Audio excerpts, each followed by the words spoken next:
Welcome to the show. My name is Charlton with Big C, and it's Charlton and Big C Sports worldwide on Charlton and Big C Sports. Be coming to you every Monday through Friday at 5 o'clock p.m. Pacific Standard Time on Charlton and Big C Sports. Today is beautiful July the 1st, 2016. So I want to wish everyone, Big C, a happy 4th of July. We'll definitely be celebrating this 3-day weekend.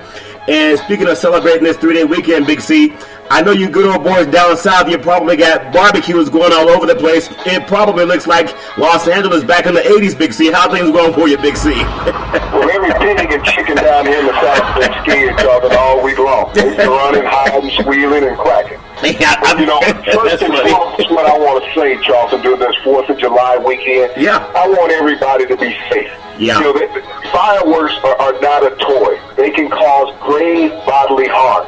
And we saw that last year with a couple of NFL players, mainly Jason Pierre-Paul, who lost part of his hand due to using illegal fireworks. So please, everybody who goes out, read the instructions. Take your time. Don't be in a hurry. And if the box is too big for you to carry, don't buy it. That's probably a clue.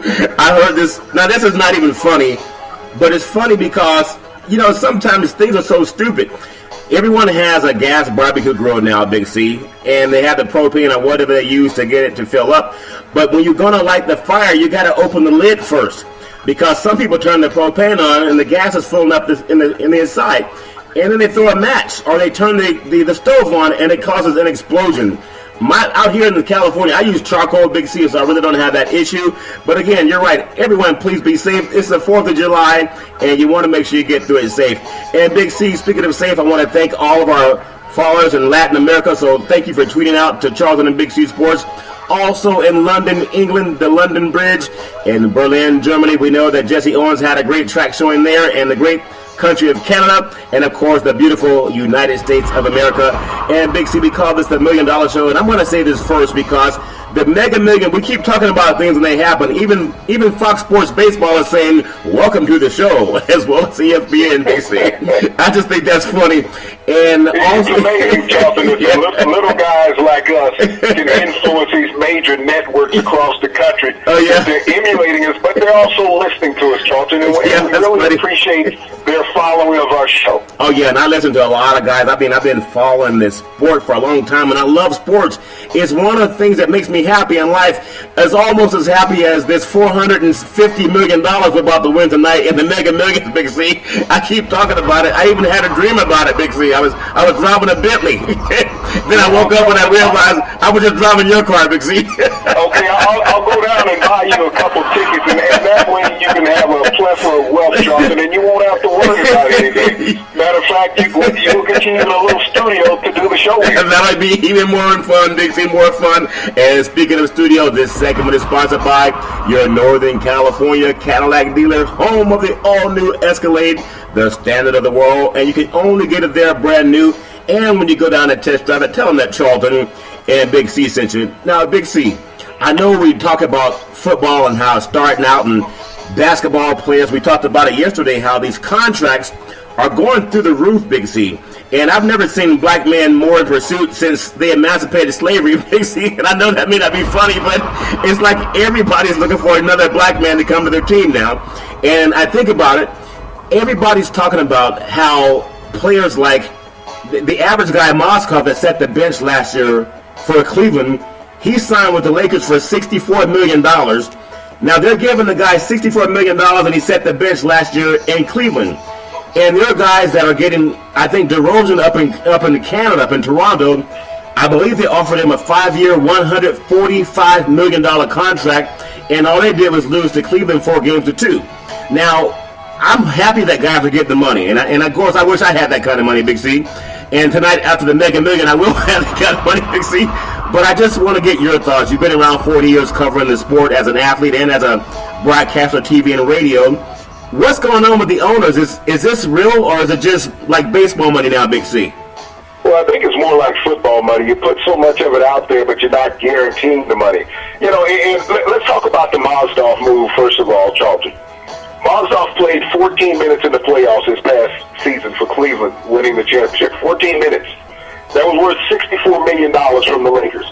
But it also tells you about the state of the Lakers, Charlton. Yeah. That the first free agent wanting to sign with this storied franchise is Mozgov, a guy sitting on the bench, something they did last year. Yeah. So if you're signing Mozgov to $64 million, then you also sign, I can't remember which Laker they re-up for, $120 million. Yeah. But Charlton, everybody cringed a couple of years ago when the Lakers gave Kobe $48 million saying it was destroying the franchise. Yeah. At least he had a name and some, history behind it. Yeah, 5 championships. You're throwing money after guys now that might be working at a car wash in a couple of years. In fact, the joke was he was interviewing with the car wash, and the Lakers called, so he took the Lakers offer, Big C. Because who else was going to offer Mozgov that kind of thing? Now, Mitch Kupchak in past years has been a great GM. You got to look at his moves over the past 4 years, Charlton, and he really hasn't done anything to enhance the Lakers' future. You look at storied franchises like the Lakers, the New York Knicks, you would think 10 years ago free agents would have flocked to those two cities, Charlton. Oh, yeah. But now they run away from them like the plague, and you get these smaller market teams, Charlton, getting the name players, the name free agents out there. But as you spoke about a few days ago, regardless of how many free agents you sign, how much money you spend on your salary cap, only one team is going to win the NBA championship. Okay, Big C, I think this is incredible because there's all this talk about how do we stop players from using drugs? Well, you're not going to. And because the leagues give the players drugs, they just call them legalized drugs. And when you talk about drug testing, and I'm all for capitalism, and I'm all for people getting their money, but maybe we should start drug testing some of these owners because now think about it, as these fans are salivating and become sycophants to the athletes getting this kind of money, and I'm probably one of them too, Big C. I'm just a closet sycophant. But what happened to the money most of these organizations brought from taxpayers to build these stadiums? Are they going to give that money back now that the salary cap is going up to, I think, $90 million per team from $70 million, and now they're expecting it to jump even more next year? Are they giving back any of that money, Big C? Over $1.4 billion combined in contracts for free agency they're expecting this year, Big C. Yes, they are, Charlton. They're giving some of that money back. How are they giving it back? Within the community to work as parking lots. They're allowing them to work as ushers in the arena. Yeah. They allow them to work as concessionaires in the arena. They also allow them to work as security guards. Yeah. So they are giving back pennies on the dollar, Charlton, back to the community. Are they giving back something that will be substantial, that will make an impact? No. But they're allowing people to have employment. And people think, okay, I got a job at a game.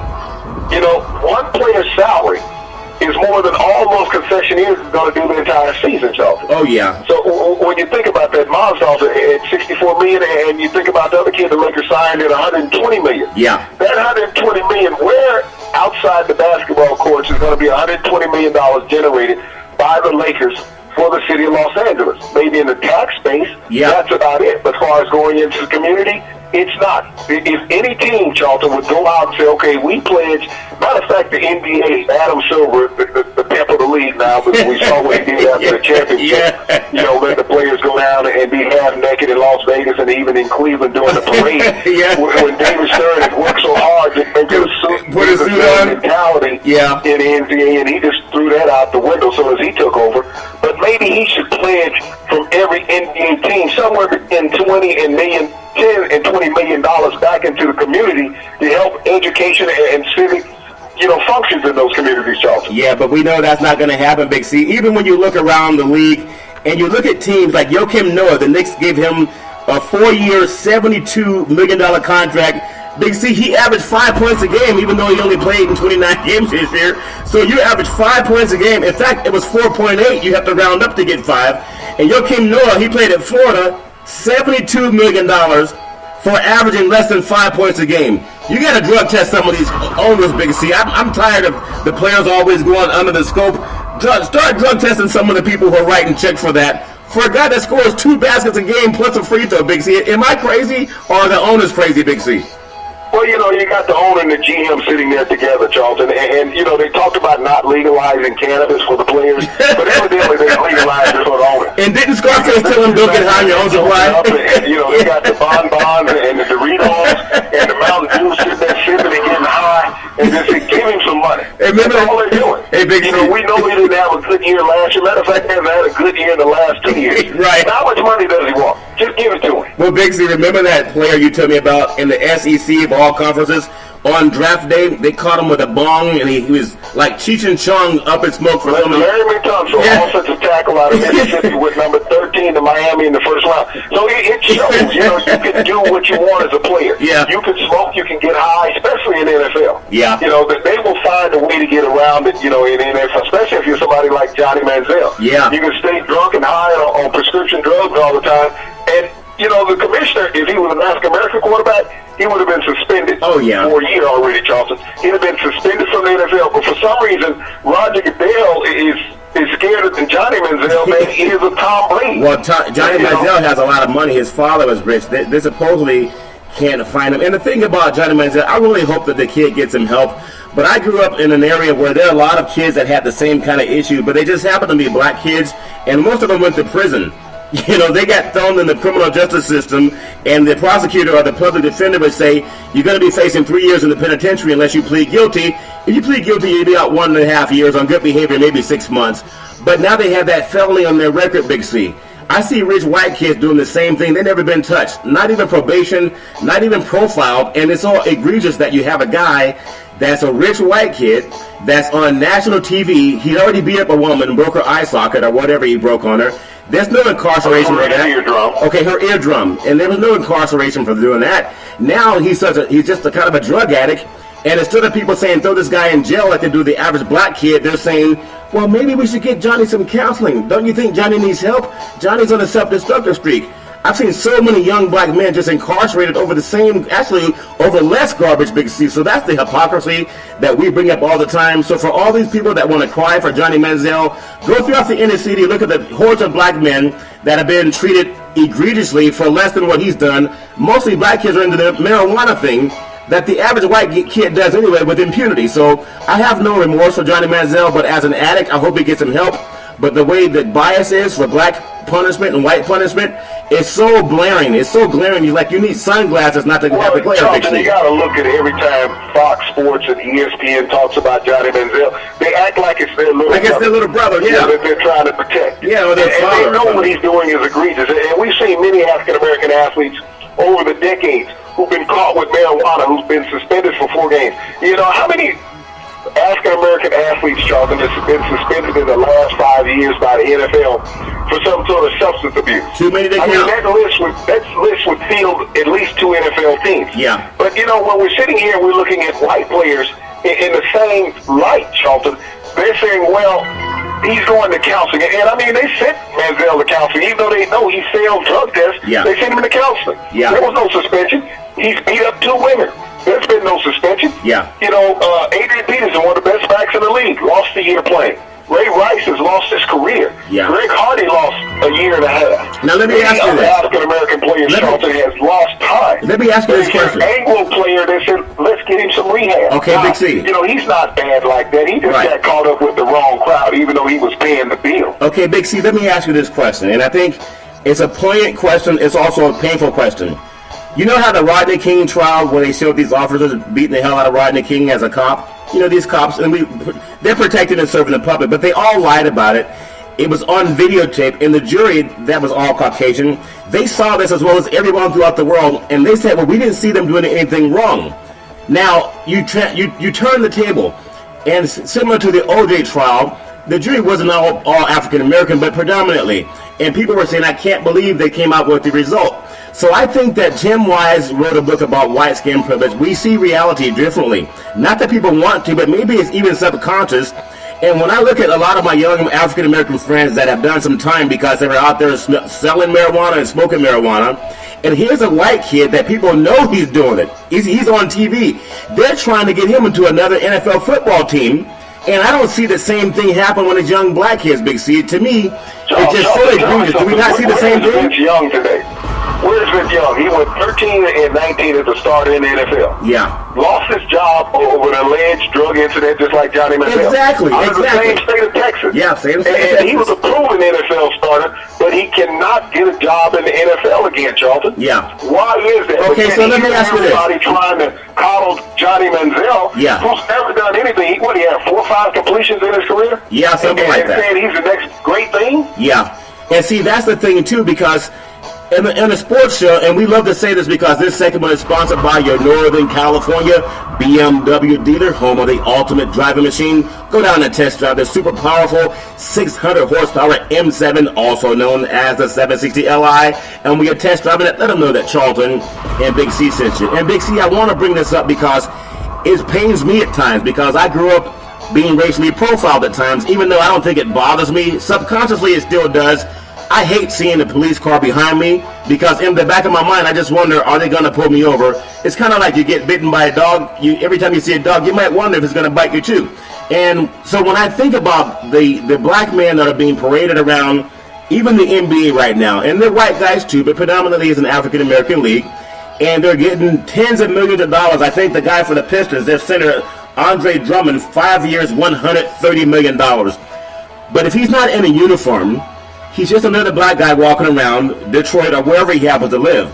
But the thing I want to bring up, because this is so powerful here, and it's so, economics affects everybody. For young black boys that are going to start thinking even more that they should stop focusing on the books, pejoratively speaking, and start focusing more on shooting a jump shot, because Andre Drummond gets $130 million over 5 years. He's not even that great. Okay, he hasn't been to a championship.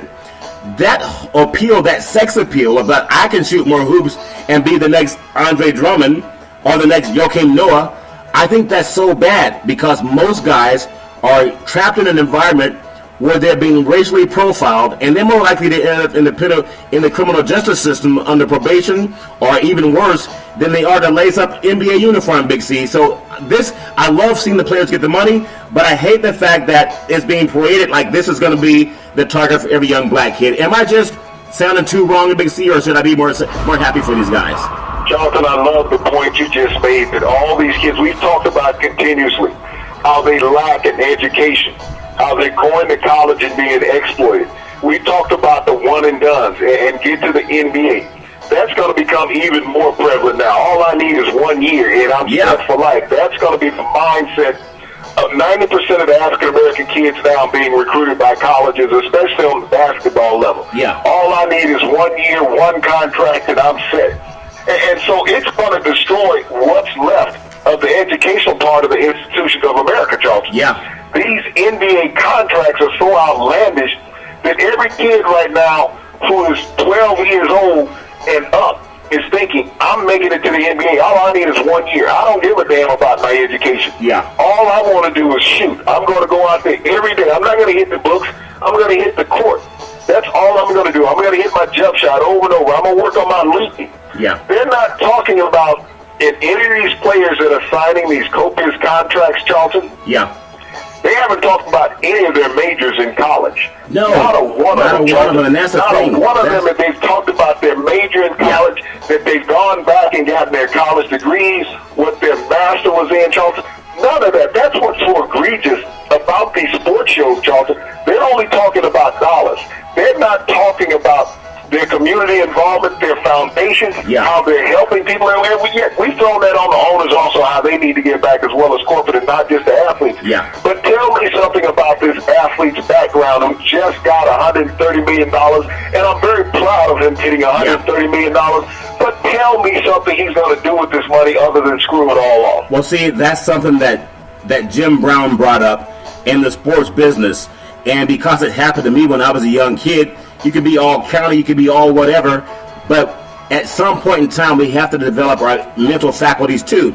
Now, I'm not assuming that every kid that plays sports doesn't have an education, but I do think it's a slippery slope, especially for young black boys. If you come out, if you're one and done, or you came out of high school, you're right. You don't have an education. That's true. Let's be honest about that. There's a lot of kids who've gone 3 and 4 years. Matter of fact, there was 2 players who went 4 years in the draft this past season, but the rest had not. So tied to these contracts, Charlton. 50% of the money tied to these contracts should be tied to getting a college degree.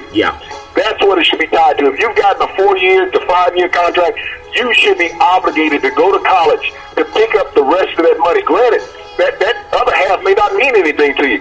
But if you're leaving $70 million on the table because you choose not to go to college, yeah, you're the stupidest person you've ever seen. Well, see, and you know, when you get to the point, and you've been around it too, when guys have so much money and they're in their 20s, sometimes you can't tell them anything. They won't listen to anyone because, as I've heard a lot of guys say, what you got? What you got in your wallet? Like, what does Sam Jackson say? What's in your wallet? And that's the attitude that a lot of young people have. But think about this too, Big C.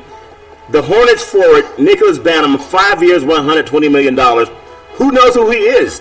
No one knows it. And I'm not hating. I'm glad these guys are getting the cash. However, I just think the ownership, and it's a slippery slope because there's so many young boys that look just like these guys getting the contracts and predominantly inner city neighborhoods, and they're just mesmerized by this money. And there's less of a focus on the education. So you're right. They should say what the guy majored in. They should say what his degree was in. They should say what he's going to do when the playing days are over.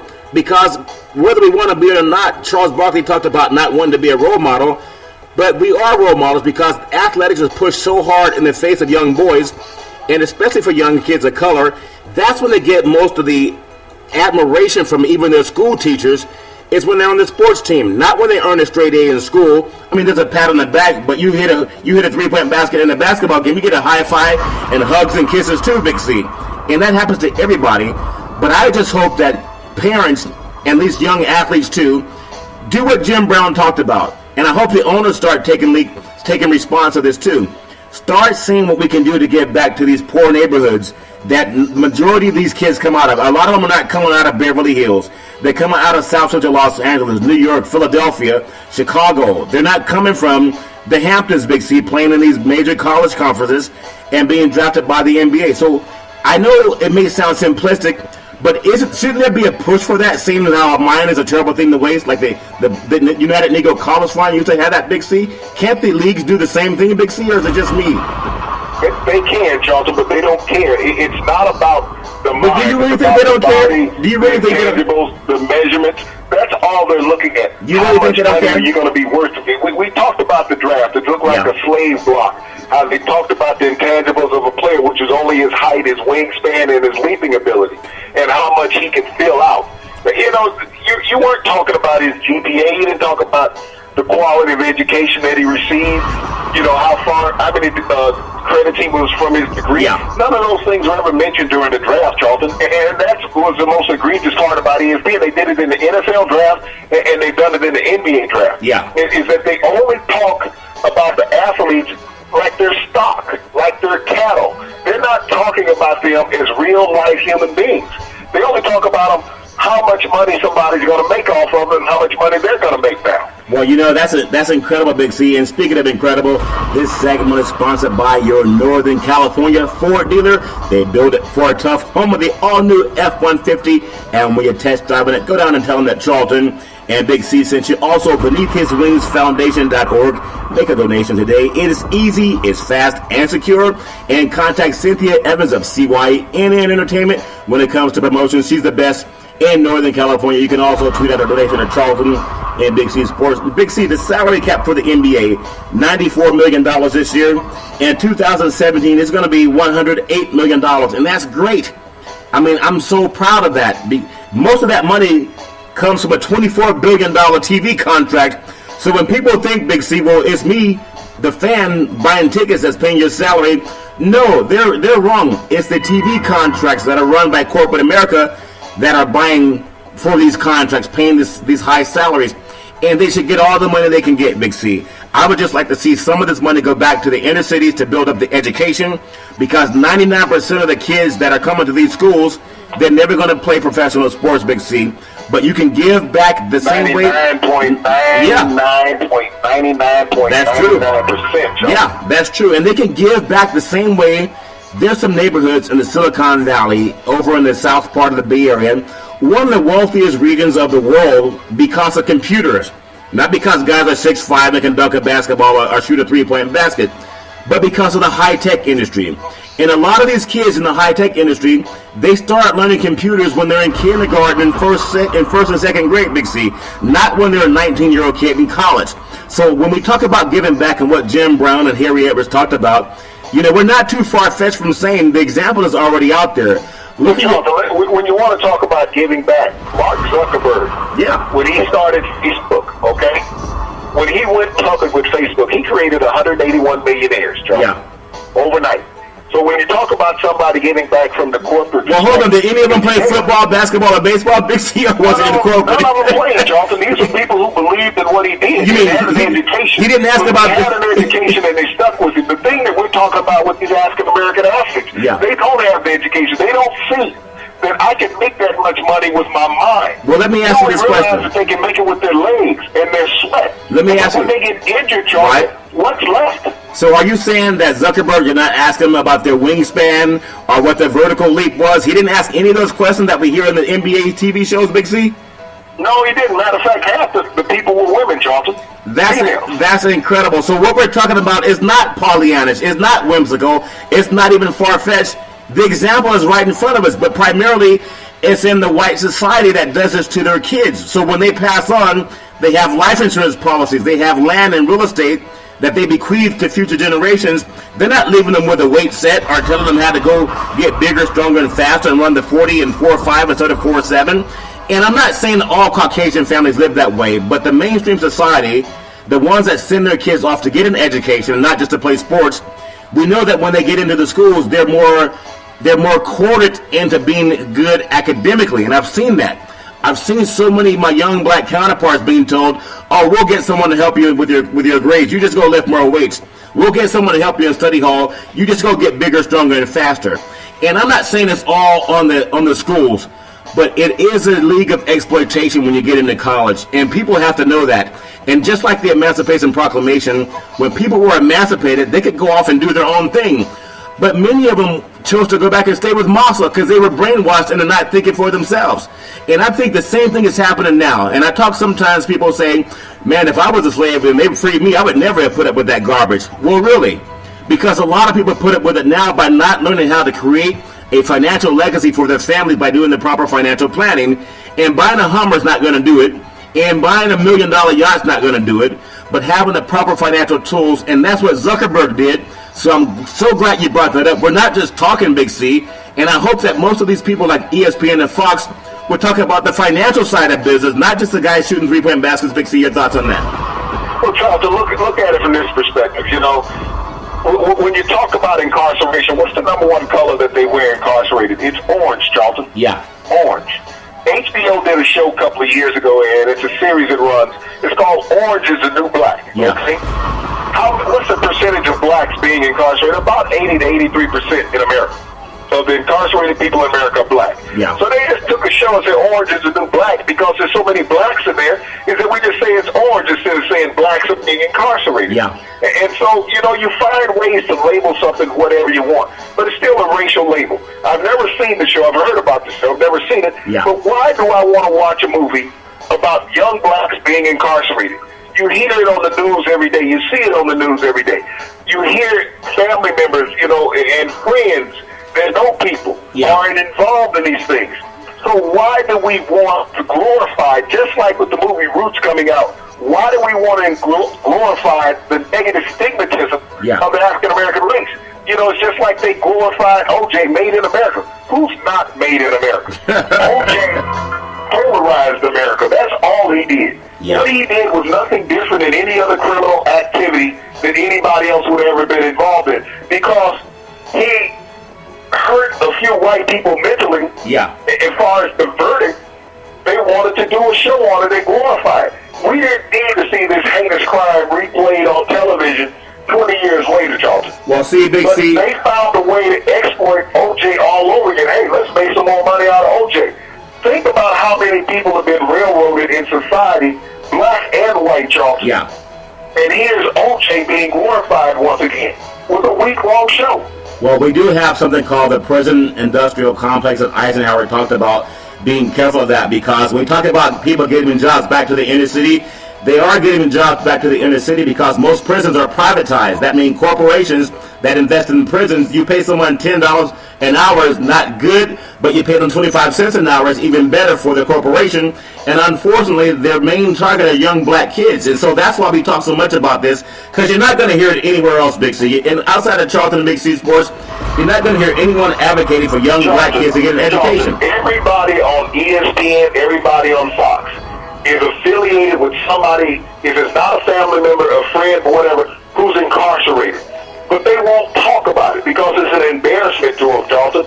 But by them not talking about it where they have a platform of injustice in the judicial system, then it will continue to be what it is. Yeah, and that's important, because this thing about there being more African-American men incarcerated or under the tutelage of the criminal justice system, meaning on parole or probation, than there are in college, that's a national devastating. That's devastating. If that happened to white kids, there'd be a national outcry. But this whole smoke and mirror about let's give a few kids or a few young men $100 million and get people to focus on what you can be if you shoot enough jump shots. No, a lot of us have some problems because we don't have the same economic structure. And we don't have the same economic structure because we don't talk about it enough. And one thing I praise Dr. King for is he started talking about economics and financial necessities. We needed to have a financial revolution, not just about being able to vote and drink out of the same water hose or drinking fountain, Big C. I think that's the most important thing, Big C. And as we get to the final segment, I want to say this segment is sponsored by United Labor Insurance. Guaranteed $100,000 life insurance policy, no medical questions. Also, Goosehead Property and Casualty, we beat about 98% of the people when it comes to a quote. And also, One Life America Life Insurance, with the leaders in final expense. Tweet out to Charlton and Big C Sports, and let me know that you follow on Charlton and Big C Sports. So, Big C, I want to bring this last thing up, because it's so powerful. Because there's no one else to counterbalance what's happening with parading people around like LeBron James may sign a $250 million contract. Okay, that's going to help how many inner city schools? Also, this Durant, they're talking about Durant. Will he sign back with OKC, or will he go out and get to Oakland and get $100 million over 4 years, Big C? It doesn't really matter, because the young kids they're just mesmerized by this. Predominantly, they're not Caucasian boys that have parents that are saying, you're going to get your education. I just hear too many, because I work with youth all the time. I hear too many young black boys thinking they're going to be the next LeBron James or Kevin Durant, or God forbid Michael Jordan, who doesn't do anything for the young black community other than sell more tennis shoes that people cannot afford. I think that's so egregious. And if we don't talk about kids, parents, ask these teachers when they come and these coaches when they come to your house to recruit you, show me the graduation rate of the players you've already recruited, and then show me the GPA of the players you've already recruited. Don't fall for the system. I love sports. But just because you love something doesn't mean you ignore it. And I know they're coming after my son next. So if the fathers don't stand up and say, don't fall for the smoke and mirrors, then who will, Big C? Your thoughts on that as we celebrate this beautiful 4th of July Independence Day weekend? Well, Charlton, I think they've pushed the proverbial curve on all of this. And it will never go back, because the money has become so outlandish that you can't get a young person to think beyond the dollar sign. Regardless of how good or how decent they are as an athlete, only thing that they can see, and even their families can see, you're going to make it. You're my 401k. You're my meal plan. You're my retirement. All you got to do is get there 1 year, and we're going to get this house. We're going to get these cars. We're going to move to this nice neighborhood. Yeah. They're not thinking of if you don't make it. Yeah. And without an education, what will you have then? Majority of the players, Charlton, that have been drafted in the NBA over the last 20 years, even the last 30 years, Charlton, have failed. Have failed on the court, have failed in life. They have not been a success. You get into the league 1 or 2 years, like I said, every time somebody gets a job, somebody has to lose a job. Yeah.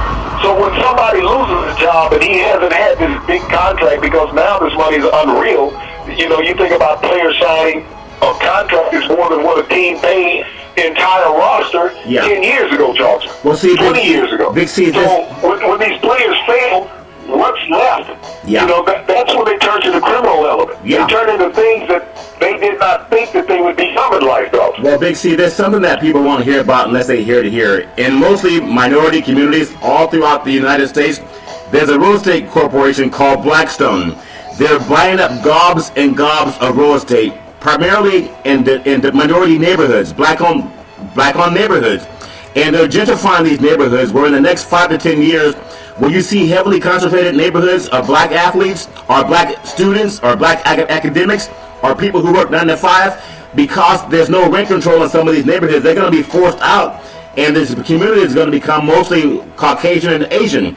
Now, as we're celebrating Durant getting his contract, LeBron James getting his contract, Kobe Bryant who had his contract, all these great athletes, a lot of the neighborhoods where they grew up, those places are being gentrified, and their parents and grandparents, if they didn't already own a home, they're never going to be able to afford to live in those same neighborhoods, as they'll be gentrified. It's already happening in West Oakland, Big C. And so when you listen to Charlton Big C Sports, we're not just going to talk about the score. We're not going to talk about somebody's wingspan. We're going to talk about what you can do to have an economic conscience to start putting back into the black neighborhoods.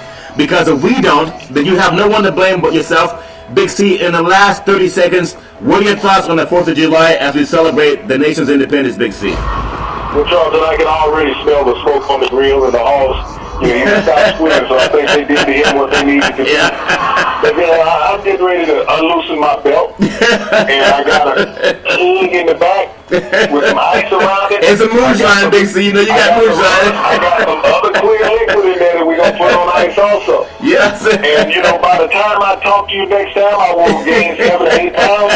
And I want you and your family to have a blessed weekend also. Well, I do appreciate that, Big C. You and your family have a blessed weekend. For everyone, please celebrate the 4th of July. Please be safe. Please don't become a sycophant to this mesmerizing $100 million contracts that guys that don't even start are starting to get. Make sure your kids hit the books. A mind is a terrible thing to waste. And speaking of not wasting it, every Monday through Friday, 5 o'clock p.m. Pacific Standard Time, listen to Charlton Big C Sports. We thank you, we appreciate you, and we hope you have a super fantastic day.